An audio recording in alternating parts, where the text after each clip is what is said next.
people gonna say, "Oh, I'm That's here crazy. now." That's crazy. LeBron was just running through. He was running through them. He was running through the Pacers. Because KD, look, you gotta understand. They needed KD. They wouldn't make the playoffs. And always, like and subscribe, man. The ultimate trio. Hit that like button. Let's put this up. Welcome back, Ultimate Trio. Welcome back. Episode 2.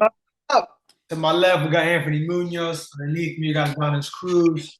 Today, we are talking a little bit MLB. We're going to talk about the Yankees, unfortunately, but we got to. Yankees. They're one of the hottest teams out there right now, with a record of 58 wins and 22 losses.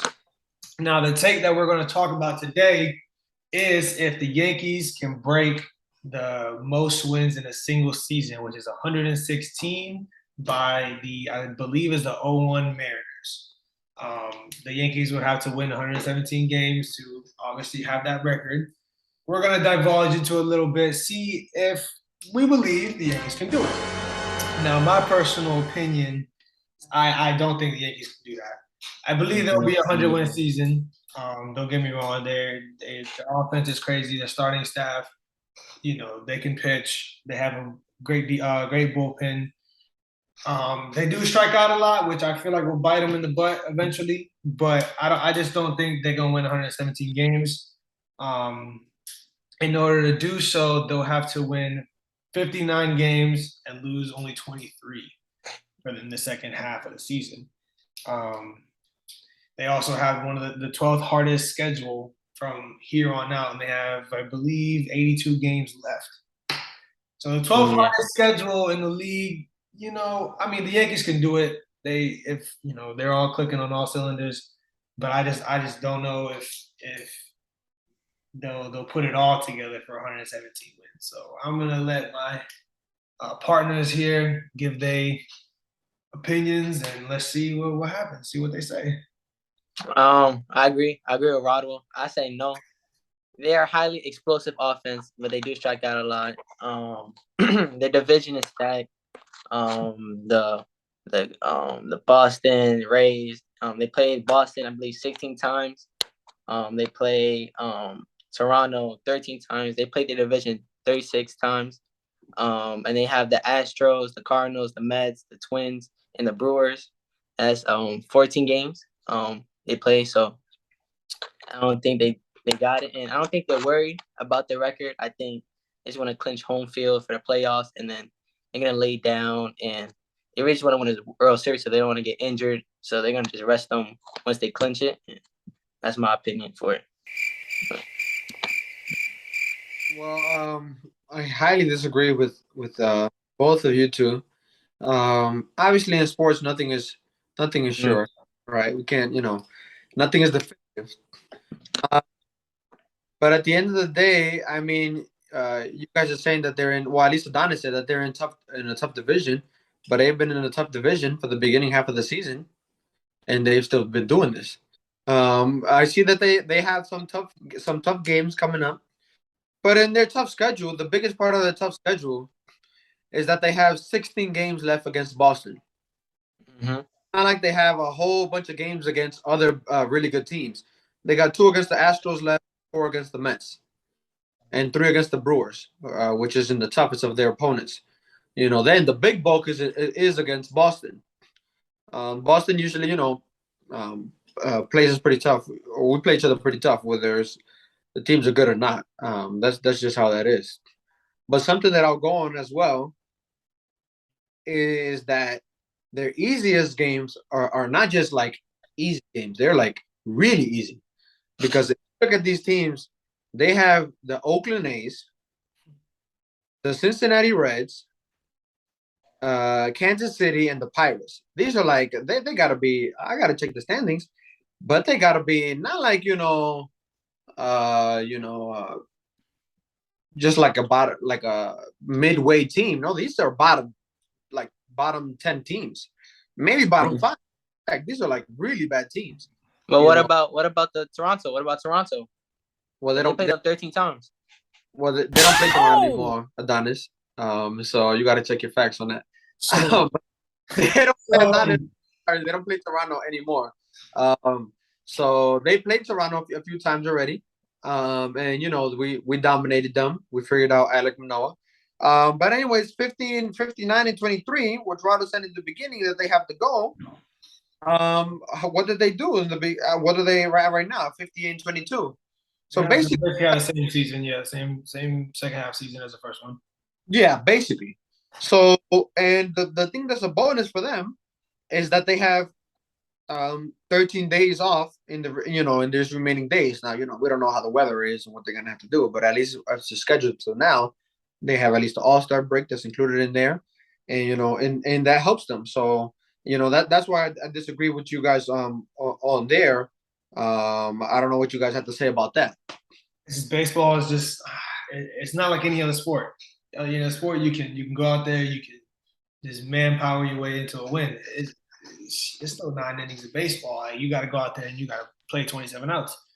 Now, again, like I said earlier, your starting staff has been phenomenal, but I just don't see it holding up. I'm not don't wish this on anybody, but the Yankees have had a history of injuries. They're very big injury prone. So who's to say someone goes down, someone big goes down? You know what I mean? And like I said, I'm not saying that I'm not wishing on anybody. I wish 100% health on everybody in the league and in every sport. But it's part of the game. People get hurt, people miss games, and like you said, you just say the strength of the schedule, the easy part of your schedule are very easy teams, yes. But the Orioles play y'all pretty well. I don't understand what's going on, but this year they're playing y'all pretty well. And y'all play them 6 times, I believe it says 6 times. Now, obviously, the A's they're not good. The Reds aren't good. Those two teams are honestly just tanking for draft picks, in my opinion. The Royals are just the Royals. They're tanking. That's a fact. They tanking like they just want draft picks at this point. But yeah, I don't know, man. I think I just don't see it happening, and I just don't. It's not even me being a Boston fan. I just don't see it happening. I don't see them winning 117 games, and if they do, I'll come back on this. We'll flash back to this episode, and I'll strictly apologize. But for right now, I'm going with no. That's just me. Yeah, that's something that we'll definitely do. I agree to. I don't know about Adonis if he's scared enough. But I definitely agree to, hey, if I'm wrong, when I'm wrong, I'm going to come here and I'm going to say, hey, listen, I was flat out wrong. I'm wrong. Yeah. Take for clout or anything. No, I mean, if I was wrong, I was wrong. But anyway, back to the injury things. I mean, I agree with that. Injuries are part of the game. So I mean, if injuries happen, but they have happened so far. We're still waiting on Zach Britton. The whole year he hasn't been there. Sorry. We're still Giancarlo Stanton was injured for some part, but we held up. And DJ LeMahieu, he was out, but we held up. So obviously, Aaron Judge goes down. If he goes down, I hope he doesn't. But I mean, come on. Then this all goes in shambles. But at least the big thing about it is that we have depth. Now, big thing about the pitching, which I agree with you to a certain extent. The pitching has been really good. It's been top 5 pitching. I'm pretty sure still is top 5 in ERA. Where I don't 100% trust, even as a Yankees fan, as you can see that I am, where I don't trust them to hold. I mean, I don't put 100% trust in them is in the playoffs. Under the bright lights. That's like, oh my God, I have like if I had Jacob deGrom there and I'm like, okay, I'm close my eyes, we're gonna win this game. I don't care. Nestor Cortez, he's having a great season, but in October at Houston, at Boston, I'm not saying he's gonna lose, but but in conversation for the remaining of this season, in the season when we're going over here, we're going on the road against Oakland, and we're going against Cincinnati, and okay, I'm against Boston during the regular season, Milwaukee. I'll take my chances on Nestor Cortez and James Taillon. I'll do that. Now, we'll have a conversation at a separate time about the playoffs. But as opposed to right now, for the regular season, July and August and September, I'll take my chances on that starting rotation. Anything else you like to add, Adonis? Nah, I'm good. I'm good. All right. Well, moving on to our second take. We're still gonna stick around the Yankees, like I mentioned earlier. As Anthony said, that he mentioned Aaron Judge going down could spiral some bad things for the Yankees, and we can all sit here and agree.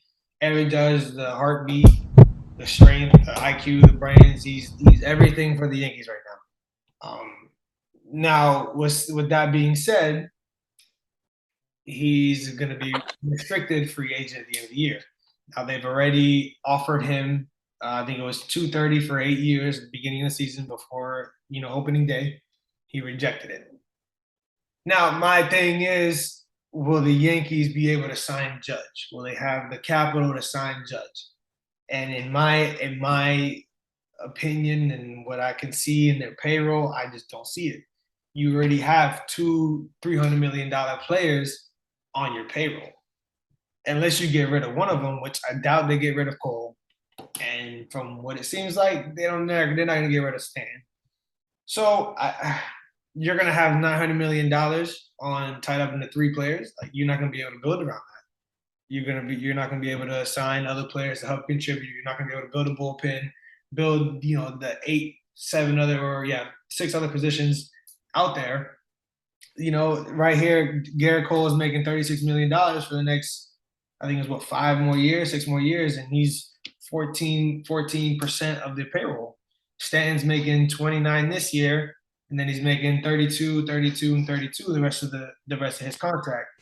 And he's taking up 11% of the payroll. You even got Josh Donaldson right now making more than Judge at 20, I think it's 22, $23 million that he's on.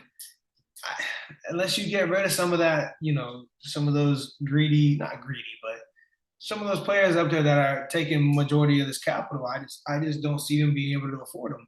And now everybody, the main topic is probably gonna be that's the Yankees. They're gonna think they buy their players, they'll find money. Which it probably is gonna happen, but that luxury tax gonna kill them, man. And I just don't see them being able to afford him, because he's gonna want Judge money or Betts money, Trout money. He's gonna want that $400 million. Mm-hmm. He's not gonna want $300 million. He deserves it. He deserves it. He's gonna say, if anything, he goes above Stanton's number and tries to reach into that $400 million range. You be able to afford that? I just don't think so. So, I mean, what are y'all opinions on that? I think the Yankees is gonna go over the salary cap. I think they're gonna go over. There's no other way. They have to. They're gonna, like, the Yankees done it. Yankees done it. Obviously he's gonna ask for more than $300 million because he's having an MVP season. He probably is gonna be the MVP. Yeah, and the fact that he's having such an MVP season, and he's showing he's versatile. They moved him to center field, and he's playing center field now. He's not only just a right fielder. He's showing versatility. He's showing he can do it all. So he bet on himself. He rejected the contract. Yeah, he bet on himself. He's balling. So he's gonna. I'm telling you, he's gonna try to go for that $400 million range. But continue, John. I didn't mean to cut you off. Nah, not just like that. They're gonna have to pay him money and to go over the salary cap. The luxury tax is gonna be very hard for them, but they're gonna do it because they want Judge. Who else they gonna pay? Can't pay nobody. No one's Judge. No one's Aaron Judge. So that's my opinion. No one's Aaron Judge. So Anthony. Well, obviously, the main thing here is that he wants Trout money, right? Which Trout is at 426 and a half for 12 years, basically at 35 and a half, right? And so, like you guys said, my God, was that a great decision so far for Aaron Judge? Mm-hmm. Oh yeah, yeah. Hindsight 2022. My goodness, I thought I was like this. I mean, he just rejected 230, which I thought it was a little bit low. Don't get me wrong, but I didn't think he'd be having this year. You know what I mean? Like he's come out and said he bet on himself and he's balling. Like I said earlier.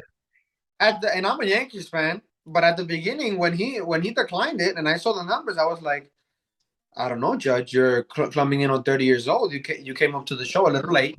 Yeah, that's true. You've been injured a couple times. You're a big body. Maybe you should take this deal. This shows he's a lot smarter than us. So far, it's been tough. I mean, he's not only having his MVP year, he's just running away with it. He's carrying the team, defensively, offensively. He's doing everything for the team. But anyways, back to the main part of the question. I think that's what it comes down to. I know that they have their hands tied up. The Yankees have their hands tied up with other players, but when has that started from getting a big time player? Yeah, I mean, yeah, which is what I said. And sometimes it's led them to get big time players, but the contract has turned up bad. Like we don't have to go too far with Jacoby Ellsbury, and that still haunts us Yankees fans, every night. But they did it. If you do Jacoby Ellsbury, you got to do it for Judge. I mean, come on, look at the year that he's having. We don't know what's going to happen in October and November in terms of us winning the World Series. But all we do know is Aaron Judge is doing everything possible so that we can win it. As of now. So I mean, and my biggest point to hammer this home is Steve Cohen, the owner of the Mets. Look at what he's done with the Mets this year, and he's come out clearly and said he's willing to exceed the payroll. Mm-hmm. To do it, and it's turned out well for him.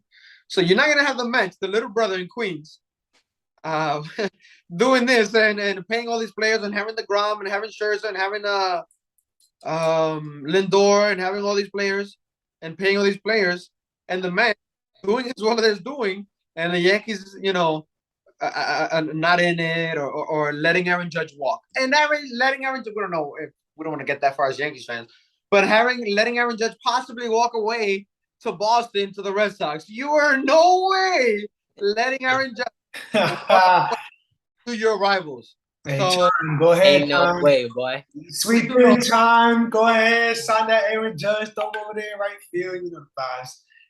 He could go anywhere. But even the perspective of him going to the Red Sox, ain't no way. That's very slim. Who would be rolling over in his grave just hearing that. So that's why I see whatever it is. I'm seeing that with the new CBA rules, the tax could be or the penalty could be over $60 million. Looking at all those risks, if Judge keeps playing the way he's playing, you have to pay that as a Yankee owner. You have to. Mm-hmm. So that's that on that. Obviously, as well as the Yankees fan, I don't want to see him go. But from a reasonable perspective, in Yankees management, they just can't afford to let him go. With the way the Yankees are doing, don't be surprised when they ship Giancarlo somewhere at the end of the offseason to free up some money. Nah, I don't think nobody wants him. He old. Yeah, maybe it's just that contract is not going to look too well. The contract. That contract is. I'm not saying Giancarlo is not worth the money, but that contract is just. They're not in a good position to pay all three guys. Like I said, it's going to be $900 million plus $900 million plus on three guys. Minimum. You're not going to be able to build around that, bro. I'm sorry. Like, I don't care how much money you can have. Yankee money, you can have Dodger money. It's just not going to work. Yeah, and I was looking at with Bryce Harper. Let's see if I can pull that up again. Bryce Harper, I'm pretty sure he has 313 at 13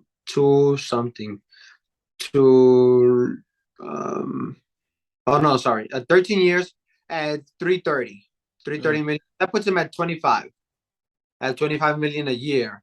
But the thing is, Bryce Harper wasn't having the year that Aaron Judge is having right now, contract year.